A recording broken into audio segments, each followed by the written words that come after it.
Boa noite a todos e todas. Estamos reabrindo mais uma noite de terça-feira e uma noite especial de Pinga Fogo. É o dia que o associado da BAMB mais gosta. Estou aqui na companhia, compondo a mesa do meu querido vice-presidente Daniel Leonardo Ramos Martins e da minha diretora primeira secretária, também doutora Daniela Capanema.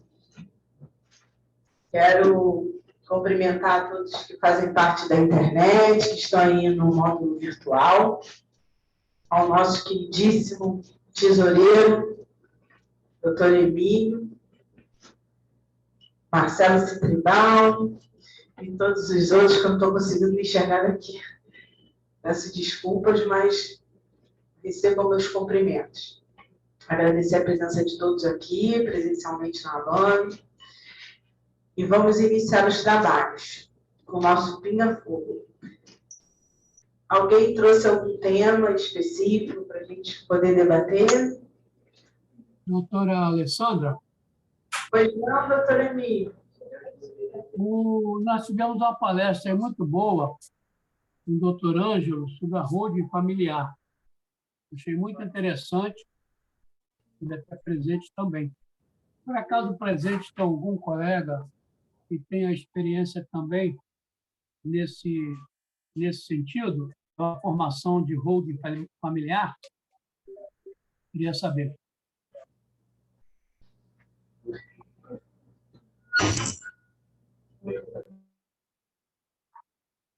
Pelo visto, acho que não tem ninguém, né? Com essa experiência, né? No meu escritório, doutora Emília, eu tenho feito algumas holdings familiares, né? Que, na realidade, ela começa por um provedor, nos casos, pelo menos, que eu tenho, né? Geralmente vem por um provedor que tem alguns bens, e ele prefere fazer um planejamento sucessório por causa devido à carga tributária.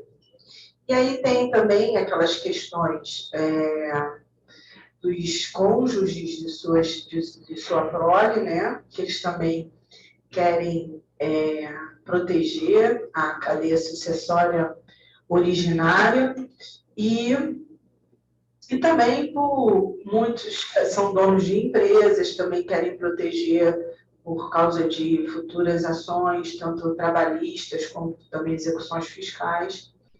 E costuma-se dizer que, de uma forma legal, pela holding, você cria um chapéu de proteção. Então, tem todo esse caráter. E a holding, doutora Emília, você vai fazendo a integralização do capital social programada. Você tem um exemplo, né? Você tem lá 3 imóveis. Esses 3 imóveis, o imóvel ele não é divisível, né? Ele é indivisível. Você não tem como separar a cozinha da sala e deixar a cozinha para um filho e a sala para outro, né? Então, ele é indivisível. Mas quando você integraliza o capital através de um imóvel, ele passa a ter o valor do imóvel em cotas. E aí, essa transferência que o senhor faria como provedor para a cadeia sucessória, o senhor faria em cotas. Então, vamos exemplificar. Digamos que o imóvel custa 1 milhão, né? E você colocou o valor da cota, vamos botar aí, digamos que tenha 1 milhão de cotas, né? Na mesma proporção, para ficar melhor exemplificado. E você quer transmitir para 3 filhas. E aí você faz essa transmissão programada. Eu vou fazer 100 cotas para cada filha. Eu vou primeiro transferir 300 cotas, né? 300 mil cotas. E depois você vai fazendo em 3 vezes e na última você faz o resíduo, que ficou até atingir 1 milhão. Cada vez que você for fazer essa transferência, você vai tributar o imposto, né? E você vai programar essa transferência, porque você vai fazer ela através de uma doação. Existem outras formas de você fazer? Existem outras formas de você fazer. Mas, geralmente, o que mais os pais fazem é a doação para poder incluir todas as cláusulas protetivas, né? Que é a incomunicabilidade, a impenhorabilidade, a reversibilidade, você vai reverter para o capital, para a cadeia sucessória anterior, e assim vai. Ficou alguma dúvida? Expliquei bem. Até porque eu não sou palestrante nesse tema, né? Estou compartilhando aqui a minha experiência profissional. Ok, entendido. Vou lhe contratar para fazer essa hold, então. Já vi que você tem expertise no assunto. Hoje até comentei com a doutora Ilma e nós tínhamos ficado até com algumas dúvidas em relação a essas cláusulas, e até a doutora Ilma ficou de dar uma pesquisada, depois nós voltarmos ao assunto. Achei muito interessante, viu? Agora, tem vários detalhes que o doutor Ângelo, na palestra, levantou, não só em relação ao prazo de 2 anos, como também o valor que consta na declaração e não o valor atual. É muito interessante. Mas depois nós voltaremos aí ao assunto. Muito obrigado. Outra coisa também que eu queria ressaltar é o seguinte. Eu falei até na última reunião, na última palestra, né, com relação à monetização, no caso dos advogados quererem trabalhar com isso. Normalmente, assim, quando a gente faz um planejamento, o nome já diz, é um planejamento, a gente tem um cronograma de ações. Não é algo que você vai dar de entrega para o seu cliente de imediato. São várias etapas de trabalho. Então, como que eu tenho trabalhado e tem dado certo? A gente marca primeiro uma reunião. Essa reunião, uma reunião de conhecimento, né? Você vai conhecer como que é a estrutura da cadeia sucessória do seu cliente. Geralmente, nem sempre ele vai acompanhado da esposa. Tem o regime de bens que ele tem, às vezes tem, na maioria das vezes, por comunhão de bens e não comunhão parcial, porque, pelo menos os casos que eu pego, geralmente é um provedor muito antigo, né, que tem muitos bens e que tem essa preocupação, então ele ainda está naquele regime de comunhão de bens, e aí tem exatamente uma questão muito peculiar, porque num regime de comunhão de bens, a outra parte é meieira, né? Então, ela é meieira de todo o patrimônio que eles têm juntos. Então, ela tem que fazer parte da holding, né? E aí a gente faz uma reunião para conhecer esse universo, né? E saber quais são os interesses que ele quer fazer esse planejamento sucessório, porque cada família tem uma especificidade, cada família tem um interesse. E aí você coloca ali no papel e você começa a solicitar os documentos, porque você tem que saber mais ou menos quantos bens eles têm, como que é formada a cadeia sucessória dele, quantos filhos, se todos os filhos são maiores, se todos os filhos são capazes, independentes, né? Se todos os filhos são casados, quais são os regimes de bens que os filhos são casados, se tem filhos, no caso netos, enfim. Quais são os imóveis que tem, se esses imóveis são todos urbanos, se tem imóveis rurais, enfim, se são só imóveis, você também tem bens móveis para compor. E você vai fazer todo esse levantamento. Geralmente você tem um checklist que vai acompanhar essa sua reunião, para você não se perder, porque o cliente vem querendo direcionar, né, a conversa e você precisa de sempre ter os seus elementos. Feita essa reunião, você vai poder, como advogado, ter condições de fazer o primeiro rol de documentos, porque você vai ter que precisar fazer uma análise documental não só do viés sucessório, como também do viés imobiliário, né? dos registros dos bens. Que condições estão, vamos falar de bens imóveis, que condições estão esses imóveis? São todos imóveis registrados de propriedade ou existe posse? É uma posse é uma posse registrável ou não, né? Enfim, tem termo de quitação, aí entra em todas aquelas questões de legalização imobiliária. E aí você também tem que saber em que condições está aquele imóvel, porque ela tem uma demanda, né?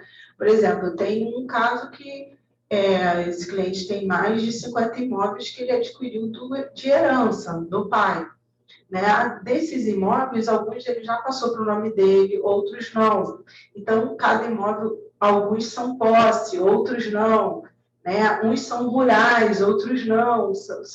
Então, tem 1000 questões aí que precisam ser analisadas. Você pedindo esse rol de documentos, fazendo uma análise documental prévia, você já vai ter condições de chamá-lo para uma outra reunião, porque você já vai ter uma pré-minuta de um pré-planejamento, onde você vai ver quais são os imóveis que você vai priorizar, quais são as condições que você vai proteger, e aí você passa para esse cliente. Eu, pela minha experiência, tá, gente? A gente está fazendo aqui uma troca de experiência. Pela minha experiência, esse provedor, ele só vai chamar a esposa e filhos depois que ele estiver com tudo definido. Ele não compartilha. Eu não tenho tido essa experiência dos provedores compartilhar opiniões com os seus sucessores. É meio que uma imposição, até porque a maioria desses sucessores são dependentes economicamente de alguma forma do provedor, né? Isso, volto a dizer, os casos que eu tenho experienciado. E aí, a reunião com os sucessores, ela é a finalista, quando está tudo resolvido praticamente, para eles tomarem ciência. E geralmente eles nem fazem essa reunião, eles mesmos comunicam e assim segue o barco. Porém, tem aí também os riscos, como eu já narrei, né? Tem sucessores que não estão preparados ainda para gerir esse patrimônio, e aí tem alguns desdobramentos, tem algumas situações em que eles se voltam contra os seus provedores, e para isso tem todas as questões que a gente orienta, né, e que a gente experiencia. E aí, como se monetizar isso? Você vai cobrando por etapas. Então, lá nós cobramos um valor pelo planejamento, porque ele também pode pegar aquilo ali, você fazer o planejamento, apresentar para ele, ele vê que é algo muito complexo, ele põe debaixo do braço e vai embora, porque ele não vai querer mexer naquele vespeiro, né? Outra questão também é que você vai precisar fazer os registros, e os registros são caros, porque você tem que, né, fazer toda uma movimentação. Como que é feita essa movimentação? Você passa os imóveis na medida do cronograma do planejamento sucessório para dentro da holding. Porque se você passar todos os imóveis para dentro da holding, não vai ter custo nenhum. Porque você vai fazer uma única alteração contratual, vai pagar a taxa na Juscerja, que é mínima, e você vai jogar tudo dentro da holding. Está resolvido? Está dentro da holding? Está protegido? Não. Aí é um imbróglio que acontece. Por quê? Você está com o imóvel no contrato social da holding, mas a propriedade ainda continua na pessoa física do proprietário. E se ele vem a falecer no meio do caminho, está feito o imbróglio. Então, a orientação que a gente faz é que esses imóveis sejam transferidos de acordo com esse cronograma. Então, você transmite. Se você tem condições de fazer toda a transmissão agora, nesse momento, então você faz a transmissão de 3 imóveis. Mas você não vai fazer a transmissão para a cadeia sucessória ainda. Você vai transferir para a holding. Você vai integralizar o capital social. Aí, depois que você tiver com aqueles imóveis no capital social da empresa integralizado, da holding, é que você vai ter condições de levar o contrato social a registro no RGI dos respectivos imóveis, se esses imóveis estiverem em condições para isso. Feito isso, o imóvel não vai ser mais de propriedade sua, Emílio. O imóvel vai ser de propriedade da holding e que você vai ter uma quantidade de cotas majoritárias, porque você ainda não fez essa transferência para os seus sucessores. E aí você pode ter esse cronograma e transferindo para esses sucessores aos poucos, na forma que eu expliquei, através das cotas. Agora, você também tem essa questão lá atrás de, à medida que você vai transferindo o que já está na holding, você vai computando o imposto. E à medida que você vai trazendo esses imóveis também, você vai fazendo novas alterações contratuais e novos registros. Então, são duas coisas diferentes. Você vai colocar a propriedade na holding, transferir a propriedade da pessoa física para a holding e também fazer a transferência das cotas para os seus sucessores. Ficou alguma dúvida? Alguma coisa? Alguém quer comentar sobre o hold? Quer continuar sobre esse tema? Alguém trouxe outro tema? Tá. Não, é porque o pessoal de casa ouve. Vem para o púlpito. Agora a gente quer usar o púlpito. O púlpito está muito alto, né? Boa noite, pessoal. Antônia aqui, segunda secretária, para variar uma perguntinha. Bem no comecinho de ver esse negócio de holding familiar, não sei o quê, o que eu soube foi que, para que fosse feito esse trabalho, né, essa holding, que teria que haver um entrosamento muito grande entre os sucessores. Como você falou, o provedor vai lá, resolve, deixa tudo resolvido, depois que vai comunica o restante.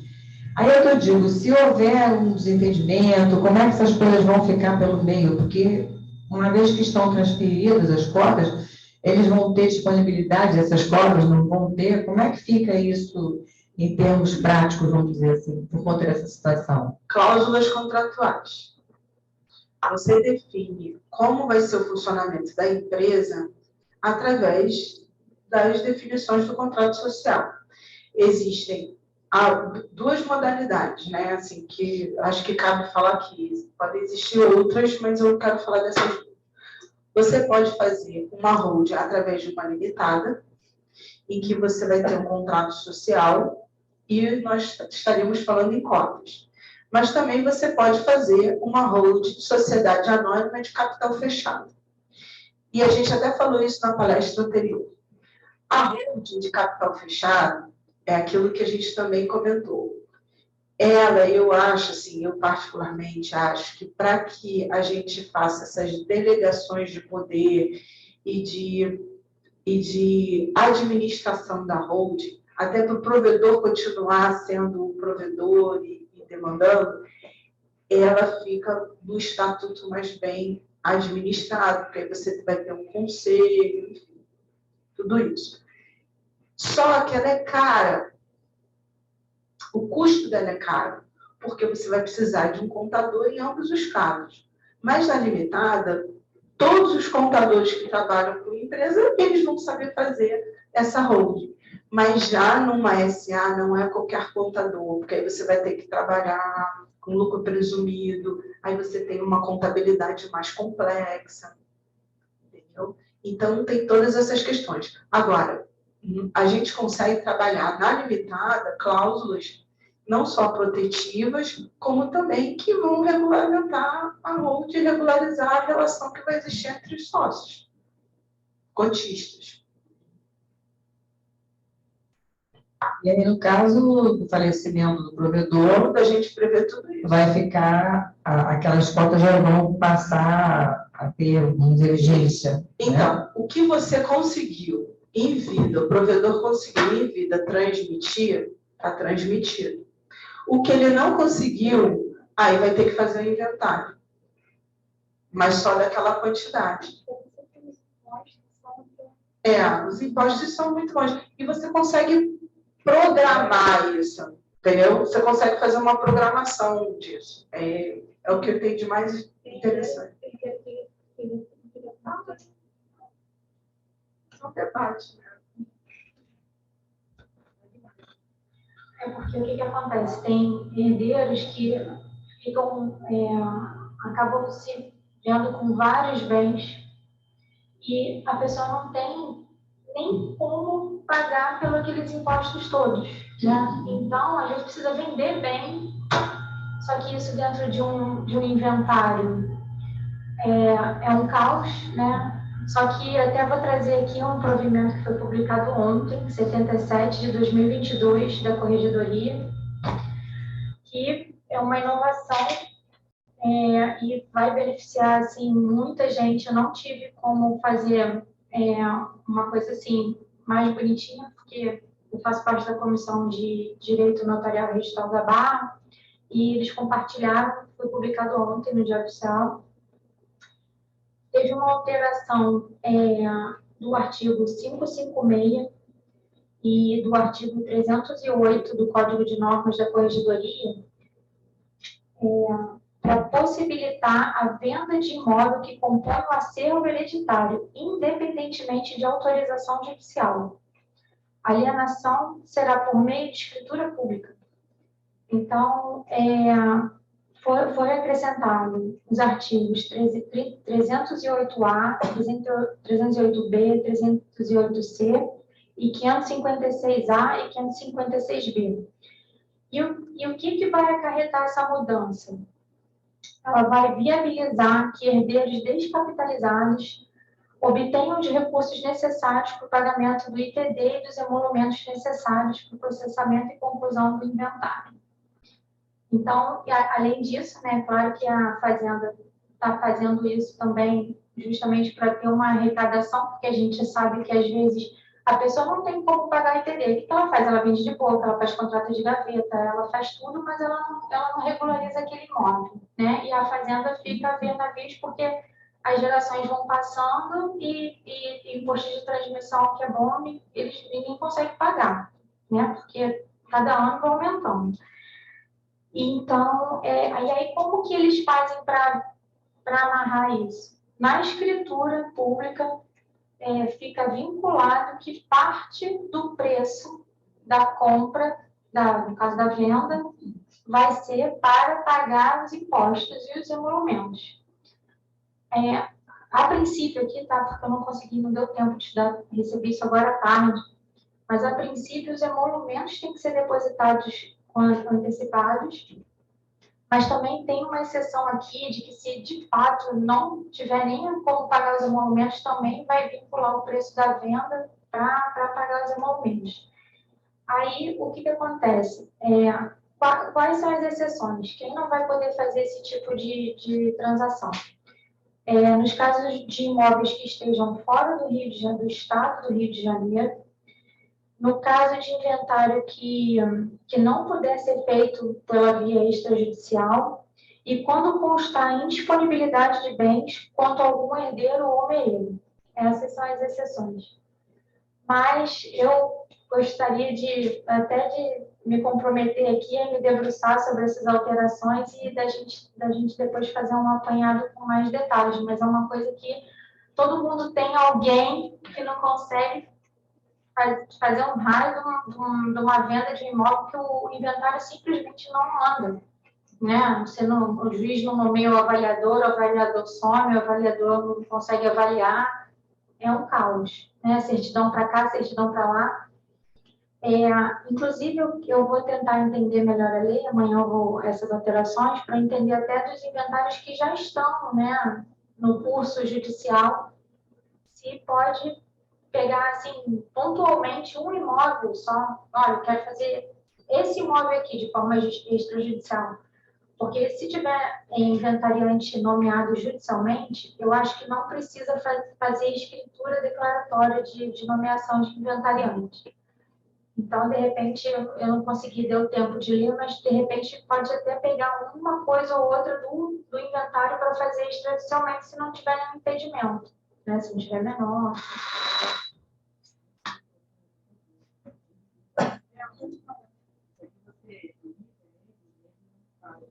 Agora, só para me contar. O que acontece? Nessa situação aí do inventário, eu acredito que se você conseguir uma certidão, onde você, nessa certidão, você nomeia toda essa situação, deve suprir numa situação de judicial também. Porque ele vai fazer uma coisa duas vezes, a mesma coisa. Não tem sentido, né?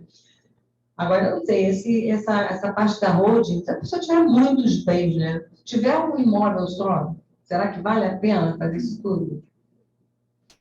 O que vocês acham? Dependendo do valor do imóvel, se for um imóvel de 1,5 milhão, 2 milhões, aí você pensa, se for um inventário, vão ser tantos por cento. Se for por meio de uma hold, vai ser meio daquilo, metade daquilo. Então, faz diferença. Também, há uns 30 anos que eu administro bens de hold familiares, que não tinha nem esse nome de hold, né? E o objetivo é justamente os patriarcas da família poderem gerir os bens, né, independente. Então, a primeira empresa era uma senhora e ela comprava e vendia os imóveis, inclusive sem assinatura do marido, né? E a preocupação dela foi nesse sentido de gerir, realmente, ela gostava de comprar e vender, e também o imposto de renda dos aluguéis, né? Que no caso de grandes patrimônios chega a 27,5%, né? Essa senhora faleceu agora e eu estou vendendo um dos imóveis dela, né? Que é da empresa, que não foi feito inventário, imóvel de 55 milhões. Então, você imagina fazer um inventário de imóvel de 55 milhões. Né? Então, realmente, a hold familiar, às vezes, é a solução. A nossa preocupação, né, agora tem sido a sucessão, né, porque o inventário é muito caro. Né? E nós temos um parceiro, Sandra, que é a Mongeral, em breve a gente vai estar anunciando, eles vão fazer uma apresentação que eles já têm um seguro para inventário. Então, a gente faz tanto seguro de tudo, né? Então já tem um seguro para cobrir as despesas com o inventário. Então, né? Você paga, da mesma forma que você paga o seu seguro de vida, vai ter lá no valor do prêmio, no dia que você falecer, vai ter um numerário para os seus herdeiros custearem as despesas do inventário. Entendeu? Então, você vai dizer, olha, eu tenho 10... Se tratando de IVET, eu vou estimular. A IVET tem 10 milhões de patrimônio. Então, eles vão calcular em cima dos 10 milhões, você vai gastar tantos por cento. Né? E aí já fazem o teu prêmio. Interessante. Né? Em breve, essa empresa vai fazer uma apresentação aqui, vai trazer esses produtos que a gente nem sabia. Para os herdeiros, né? Aqui. É para os herdeiros, não será para o custo direto, assim. Porque, por exemplo, a gente pensa assim, o inventário vai levar 2 anos, ele leva 12, até catar todo o herdeiro. A tendência vai ser os inventários sem extrajudiciais. Até aqueles inventários que têm a resistência legal já estão sendo flexibilizados, mesmo ainda com a lei com algumas resistências. Né? Vamos lá? Tem mais Isso, pessoal de casa, quer fazer alguma pergunta? Doutora Sula? Doutor Kênio já está escutando a gente, doutor Kênio? Boa noite a todos. Boa noite. Só estou na escuta hoje. Tá jóia. Beijo. Doutora Norma tinha feito, a doutora Norma voltou, ela tinha feito uma pergunta. Doutora Norma, quer fazer a sua colocação? A doutora Norma, é que ela caiu, mas voltou, ela tinha feito um comentário sobre holding familiar, que ela não tem experiência ainda, mas está se aprofundando no tema para poder atuar com segurança. Alessandra, a gente já tem uma comissão de holding familiar? Eu estou vendo que esse tema está tomando exatamente. Nós não temos uma comissão sobre o holding familiar, especificamente o patrimônio, o planejamento sucessório, mas está dentro da cadeia, da direito de sucessões, né? Direito de família também pode ser trabalhado nisso, nós temos. Mas nós já demos, assim, essa palestra da semana, terça-feira passada, da quinta, né? Foi a terceira palestra, ou quarta, que nós falamos sobre esse assunto. Inclusive, foi o assunto do nosso Senai virtual, que o procurador, ex-sócio da Fátima, qual é o nome dele mesmo? O Ducá. O Ducá falou sobre holding patrimonial também, familiar. Isso aí. Semana passada eu não consegui assistir. Búzios também, nós falamos sobre isso, Búzios, exatamente. Pode.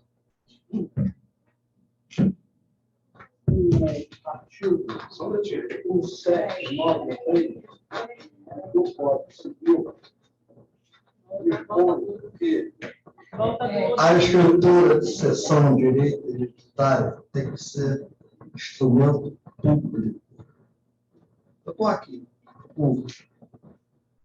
Então, a pergunta é o seguinte: lavrada a escritura pública de cessão de direito hereditário, pode ser registrada?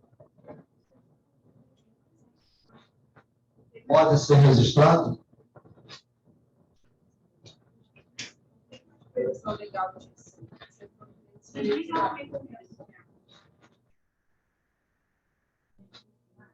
Não.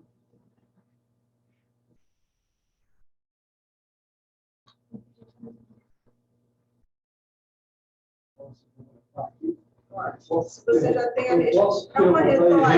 Isso é uma retórica, né? Posso perguntar e responder? Não pode. Por quê? Essa é uma Porque retórica. está dentro de um monte indivisível. Sendo assim, o registro de imóvel não registra. Só registra o salvo formal de partilha. Aí sim, registra. Não, na realidade... Isso é entendimento aí dos todos. Na prática, o que eu vejo é isso. Hoje, o cartório só faz a cessão de direitos hereditários sem autorização judicial se for a cessão de todo monte. Né? E sendo a cessão de todo monte, ele não precisa identificar o que tem dentro do monte. Então, o registro de imóveis não tem nem como registrar o que não está identificado. Né? Agora, se você pede uma autorização judicial, você já tem um inventário que está correndo no judiciário, e aí você pede autorização para fazer uma cessão de direitos hereditários. Né? Porque normalmente se pede alvará, mas pode não ser concedido, e você pode pedir uma autorização, então, para fazer uma cessão de direitos hereditários. Aí eu acredito que, nesse caso, você vai conseguir ter essa prenotação. Entende? Que também está em extinção, também não vejo isso há muito tempo. Antigamente, existia uma forma que as pessoas utilizavam para burlar a norma e também para sair da partilha e da sucessão sem fazer a doação ou sem doar para o monte, abrir mão, né, para o monte, e aí se fazia uma cessão de direitos hereditários por instrumento particular. E aquilo era um imbróglio, porque nunca conseguia fazer a sucessão. Eu até hoje eu tive um caso que eu peguei já há um tempo atrás, que foi exatamente isso, já chegou dessa forma. Então, primeiro nós tivemos que fazer o inventário, concluir o inventário, para depois da partilha, depois de ter registrado o inventário no RGI, aí sim fazer a compra e venda, que foi inclusive realizada hoje o ato de compra e venda. Tá? Então, na realidade, essa sessão, como bem disse o Daniel, só pode ser feita no monte ou na autorização do inventário. E por estrutura pública. Agora, Mas tem um objeto aqui na quinta-feira, segundo o doutor lá, que diz todos os documentos, instrumento particular, é contrato de gaveta. Por quê? Porque você faz um instrumento particular, Me dá uma cópia, doutor. Gaveta. O vendedor, gaveta. O comprador, gaveta. O corretor, gaveta. Não tem publicidade. Eu achava que contrato de gaveta é aquele repasse do financiamento, quando era hipotecário, agora é a alienação judiciária. Mas, segundo o doutor, visto o quê? Instrumento particular. Não tem publicidade, é contrato de gaveta. Será que é isso mesmo? Pergunta de prova. O pessoal da mesa responder. Ivete, responde, Ivete. Olha, eu fiz uma denúncia e... Não, aí é renúncia. Pois é, e contrato fora, né? A extrajudicial. E depois ele veio para o judiciário e ele aceitou. Ele... Tanto fez particular e depois só colocou. Mas tem exceções. Mas pode, Se você comprar um imóvel até 30 salários e a base de cálculo da prefeitura é até 30 salários, você pode fazer um instrumento particular no registro de imóvel registro. 1.793. Não é contrato de gaveta. 1.793 do Código Civil.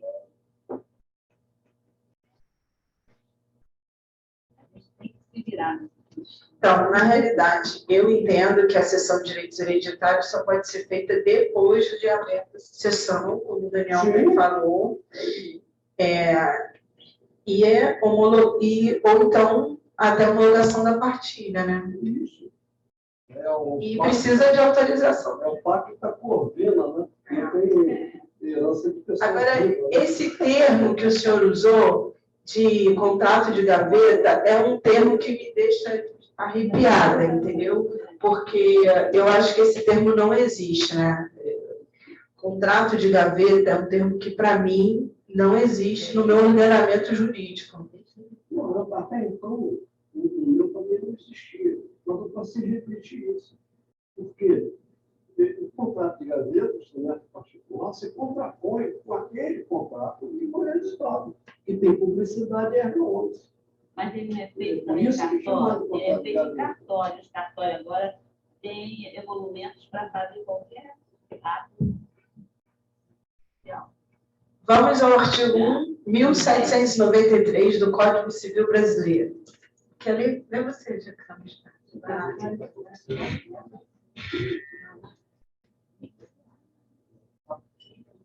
Vai, siga, Luiz.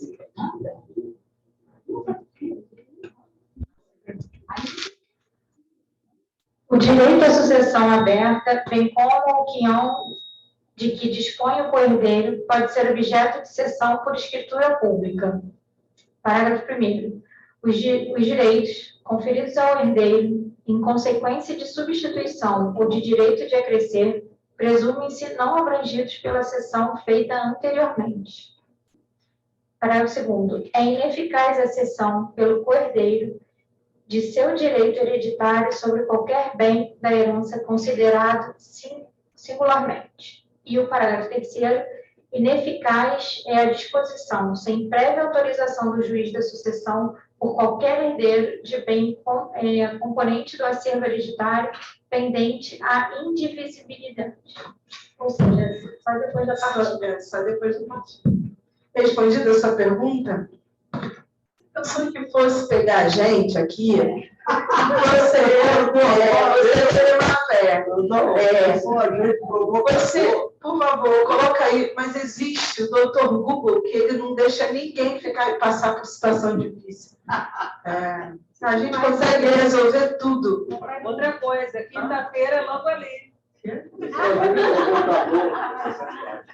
É só Mais alguma pergunta aí na internet, sua? Vou guardar as perguntas para quinta-feira. Quinta-feira a gente vai ver. Então, vamos às nossas propagandas. Chega de café, como produzir conteúdo de direito imobiliário nas redes sociais, né? Será amanhã, dia 19/10, quarta-feira, às 12 horas, via Instagram. A convidada do dia é a doutora Vanessa Zambuja, advogada imobiliarista, membro da Comissão de Direito Imobiliário da OAB Vila Velha, Espírito Santo.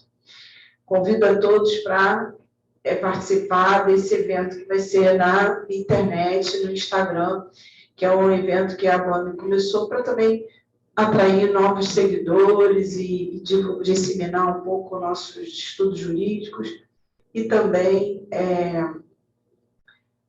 contribuir um pouco o conteúdo jurídico para a nossa sociedade civil, tá? Quinta-feira, às 17h30, não, noite, desculpa, tá? Temos um evento antes das 17h30. Na quinta-feira, às 20h10, às 14 horas, uma equipe da nossa ABAME estará na OAB do Meier. Nosso projeto, a ABAME vai até você, e será na OAB do Meier, cujo tema será adjudicação compulsória extrajudicial, e teremos compondo a nossa mesa, a nossa associada, a ilustríssima vice-presidente da OAB do Rio de Janeiro, doutora Ana Tereza Basílio, a presidente anfitriã da OAB do Meier, doutora Gracia Monte Barradas, doutora Alessandra Ávila, que vos fala. O nosso palestrante será o nosso advogado popstar, que carinhosamente chamamos, que é o nosso doutor Haroldo Lourenço, que é o coordenador de mentoria da ABAME.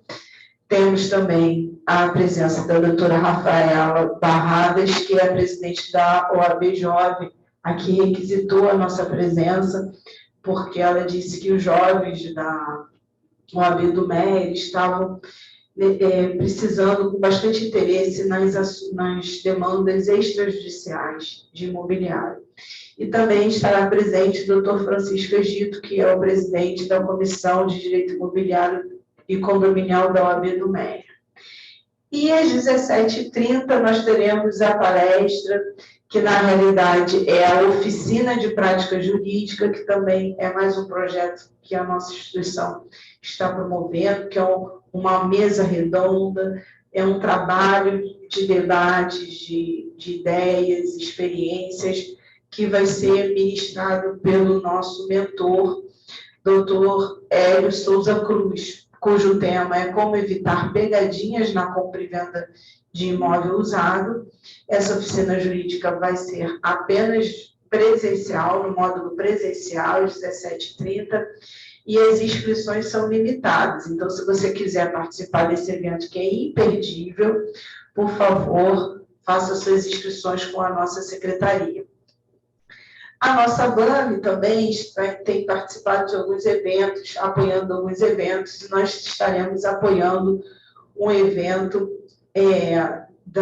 de uma nova futura associada, que será sobre escritórios de alta performance, que descubra os 6 passos para se tornar uma advogada que lidera o seu próprio escritório e constrói o seu sucesso. Então, se está escrito aqui advogada, significa que os meninos não poderão ir. É exclusiva para mulheres, que vai acontecer no Copacabana Suites Hotel, na Rua Barata Ribeiro, 222, Copacabana, no dia 4 de novembro. E o workshop vai ser de 9 às 13 horas. E quem vai estar à frente desse evento é a doutora Lisandra. Quem não conhece, ela é uma advogada que tem sido se destacado nessa área. Está chegando aí o nosso 19º ENAI, o Encontro Nacional de Advogados do Mercado Imobiliário. Anote na sua agenda o dia 30 de novembro e o dia 1º de dezembro, que em breve teremos novas informações e que vai acontecer na nossa sede própria, porque nós, graças a Deus, temos uma sede própria, um auditório brilhante, maravilhoso, que comporta mais de 100 pessoas, né, com uma tecnologia de ponta, transmitido pela internet. Então, teremos a honra de receber os ilustríssimos palestrantes que estão sendo convidados pela nossa querida doutora Fátima Santoro, que é a nossa diretora jurídica e pedagógica, que está montando todo esse quadro e teremos a honra de recebê-los aqui na nossa sede. Em breve também nós teremos a posse do nosso patrono de honra, que é o desembargador Marco Aurélio Bezerra de Mello, que foi convidado pela BAME carinhosamente, que ele é o nosso sócio benemérito, para nos ajudar a levar, conduzir essa instituição e também esse projeto lindo, maravilhoso que é a BAME, do nosso patrono, fundador, doutor Silvio Capanema de Souza, às futuras gerações de advogados.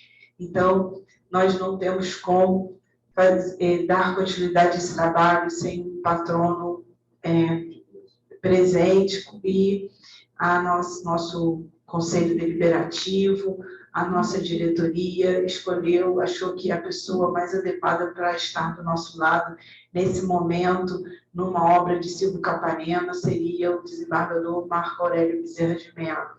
Então, nós em breve estaremos fazendo um evento exclusivo para ele, que a gente vai anunciar também nas nossas redes sociais, e seria importante a presença de todos os nossos associados. Lembrando que quem paga a mensalidade com Pix tem desconto, quem paga com boleto paga uma taxa extra de manutenção da nossa conta corrente, da nossa tarifa bancária. Merchandising na BAME. Você pode fazer a sua merchandising na nossa instituição, que são, antes de começar as nossas lives, ficam aparecendo ali as propagandas dos advogados, dos escritórios, das imobiliárias. Então, você pode fazer, sendo associado, essa merchandising, é só entrar em contato com a Carolina e o Eduardo, com a nossa secretaria, e fazer essa associação. E é isso, traga uma pessoa jurídica, que você vai ser um associado diferenciado. E também todos os nossos associados também estão convidados a trazer patrocinadores para o nosso Senai, a contribuir com o nosso Senai. Temos muito trabalho pela frente e a contribuição e colaboração de todos é sempre muito útil para todos nós. Doutor Emílio, faltou alguma coisa? Dei todos os recados. Doutor Ken, é uma honra muito grande tê-lo aqui conosco. Não, acho que está tudo ok, Alexandre. Agora, é importante que os nossos associados possam realmente trazer mais, de repente, empresas que queiram participar do Enem, né? E nos ajudem também, né? É importante isso. E também a divulgação. Já temos o dia, já temos o local, 30 de novembro e 1º de dezembro, né? Então, é interessante. Eu estou procurando alguns contatos aí, como já falei contigo e com o doutor Daniel, para a gente melhorar aí as finanças da nossa BAME, né? Com os patrocinadores e tal. Acho isso importante que todos colaborem. Somente isso, ok? Isso mesmo. Falou o nosso tesoureiro, o homem do dinheiro. Então, tá.